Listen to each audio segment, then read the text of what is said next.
does a data engineering interview usually look like? So I've been doing these for the last like 7 years or so. I've like given a lot of interviews. I've also been the interviewer for a lot of these interviews. Generally speaking, the interview process has like about 4 components to it.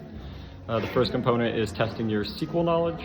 There you really want to know about like window functions and group bys and common table expressions and stuff like that. I highly recommend that for the SQL part of the interview.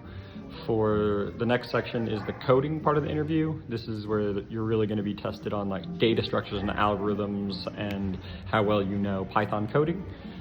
Things to look for here are, do you know stacks and queues and recursion and loops and arrays and lists and big O notation.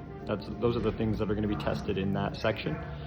The next section that you're going to be looking into here is around data modeling. Like, can you take a business problem that's kind of vague, right? They'll be like, give us a data model that can show user growth over time, right? And maybe you need to use things like cumulative table design, fact tables, dimension tables. A book to read here is Ehman versus Kimball. That is definitely a solid book to really get you prepared for that type of interview. And then the last section is around data architecture. Maybe where should you do a streaming pipeline versus a batch pipeline and stuff like that, and maybe on like how all of this kind of integrates with like the online systems of like how do we get the offline data into the online world and stuff like that.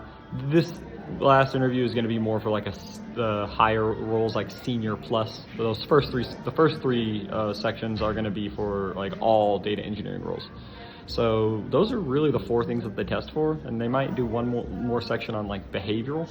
So like they might ask you like give me a time when you received feedback, like how did you react to it? Or they might have you talk about a past project and the impact you had on that project. And that'd be like the last section that they might have. And after that, like, you know, you're gonna either get a job or not. But yeah, if you can do those 5 pieces of the interview, you'll definitely land something.